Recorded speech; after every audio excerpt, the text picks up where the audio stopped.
Le dernier quart d'heure de Smart Bourse, chaque soir, c'est le quart d'heure thématique. Et ce soir, nous allons dresser le grand palmarès des thématiques 2024 avec l'aide de Galilée Asset Management et de son président Ronnie Michali qui est à mes côtés en plateau. Bonsoir Ronnie. Bonsoir Grégoire. Merci beaucoup d'être là. On se voit quasiment tous les mois pour décrypter les grandes thématiques avec les outils développés en propre, en interne par Galilée Asset Management, le codex des thématiques notamment. Et donc, début janvier, l'idée est de faire le grand palmarès des thématiques 2024 sur la base de vos outils d'analyse. Qu'est-ce qu'il en ressort, Ronnie ? Absolument. Alors déjà, meilleurs vœux Grégoire. Tous mes meilleurs vœux également. Un premier constat sur la gestion thématique. Elle a connu dans l'absolu une bonne année. Si on fait la moyenne équipondérée des 25 thématiques qu'on regarde, on est à plus 11,3%. Mais attention, c'est quand même en recul par rapport au MSCI World qui lui fait 17%. Ah ouais. Il n'y a que 10 thématiques sur les 25 qu'on regarde qui surperforment le MSCI World cette année. À mi-parcours, c'était 5 thématiques sur 25.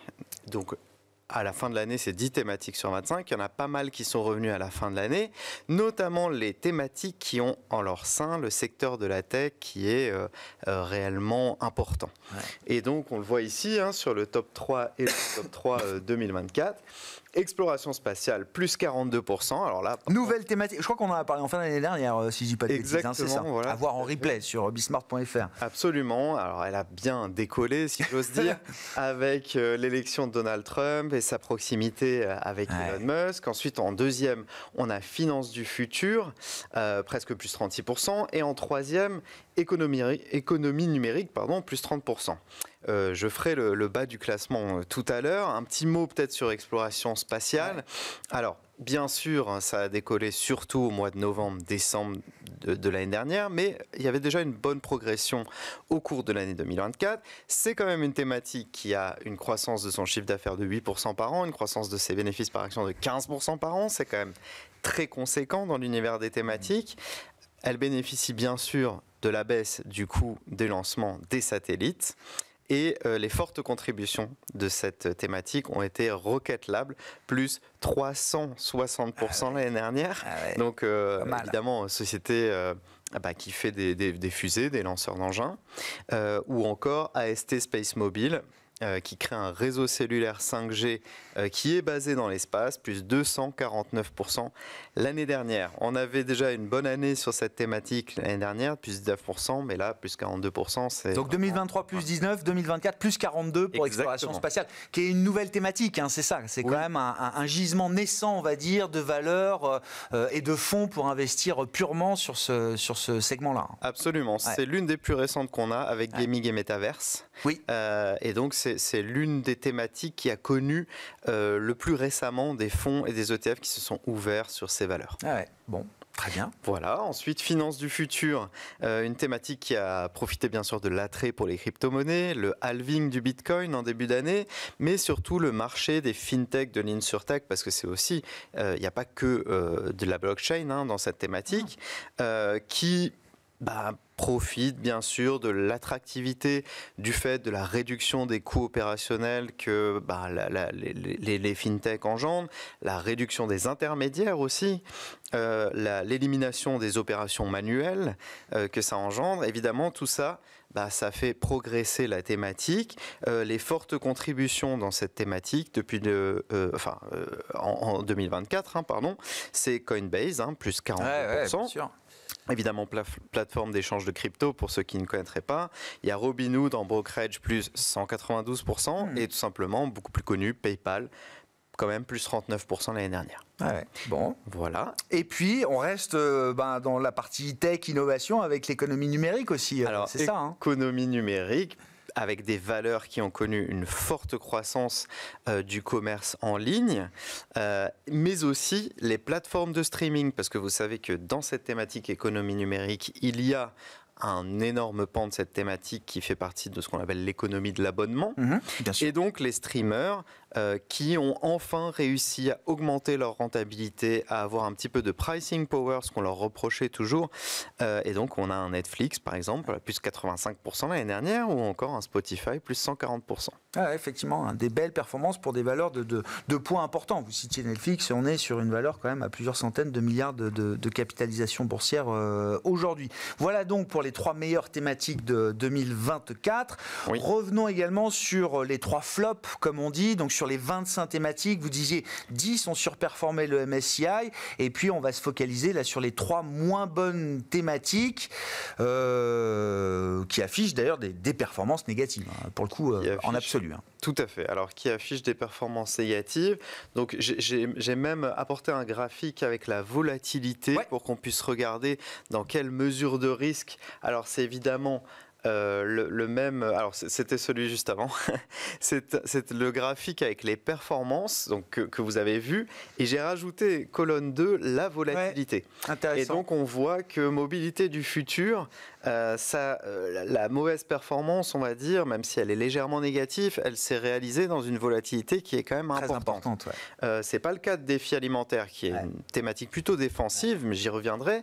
Et énergie propre, bon, ça c'est un peu catastrophique depuis 2020. Hein, c'est important, non mais juste un mot. Oui. Pourquoi c'est important de croiser la performance avec la volatilité? Parce que c'est vrai qu'on gère aussi par les risques. Et la volatilité, c'est parfois quelque chose de difficile à supporter, même dans une thématique qui peut avoir des performances financières positives. Ah mais absolument, donc, hein, quand on fait un portefeuille, et voilà. Vous savez, c'est un ratio important. Un sélectionneur d'équipe de foot, hein, oui. Il faut des attaquants et il faut des défenseurs. Et il faut des thématiques plutôt défensives qui protègent le portefeuille lorsque ça bouge beaucoup, et il faut des attaquants qui font de la perf évidemment lorsque qui marquent des buts. Donc on peut dire finalement que énergie propre également, avec moins 22% year to date, tout ça c'est fait dans une volatilité quand même assez importante. Donc pour revenir en détail, on va dire, sur mobilité du futur, hein, si on regarde un peu dans le rétroviseur, si je puis dire, pour cette thématique, on a quand même une bonne année 2023, plus 23% 2023. Donc c'est à la différence de défis alimentaires et de énergie propre qui ont également des mauvaises performances l'année dernière, mobilité du futur, elle a une bonne performance l'année dernière. Mais cette année... L'année 2023. Voilà, voilà, exactement. Parce que l'année dernière, c'est... Tout à fait. Mais elle a connu, bien sûr, des difficultés du secteur automobile. Elle a connu une perte d'engouement pour les véhicules électriques et surtout une concurrence accrue des véhicules chinois. Ouais. Et donc les forts détracteurs dans cette thématique, il y en a pas mal, mais surtout on a Alfen dans les bornes de recharge, hein, moins 80% quand même, ou plus connu Valeo, moins 33% cette année. Ouais. Donc ça, c'est pour la thématique mobilité du futur. La thématique défi alimentaire, réellement rattrapée par l'inflation ces dernières années, la baisse des marges, avec également une augmentation des taux d'intérêt qui n'a pas été très propice pour cette thématique. On a vraiment une crise agricole, hein, on l'a vu en Europe, notamment en France également.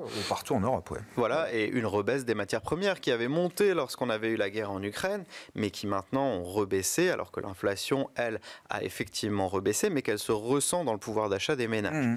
Donc, on a Nestlé, par exemple, hein, qui nous avait habitués à des performances vraiment exceptionnelles. Normalement, c'est un paquebot, Nestlé. Hein. Normalement, c'est du fonds de portefeuille, ça fait la croissance mondiale, ça bouge pas. Absolument, moins 23% l'année dernière, en 2024. Ouais. Donc, on est vraiment sur une thématique qui a beaucoup de mal en ce moment. Et enfin, énergie propre. Alors, on avait une très bonne année 2020, plus 132%. Oui, c'était la bulle verte. La bulle verte, on parlait de la bulle verte. Mais depuis, c'est catastrophique. Ouais. Et puis, l'année dernière, en 2023, effectivement, moins 13%, 2024, moins 22%. Ouais. Donc, ça continue, hein, les mauvaises performances qui s'accumulent. On a pas mal de sociétés dans cette thématique qui font plus de 50% de pertes cette année, hein, sur le niveau du cours boursier.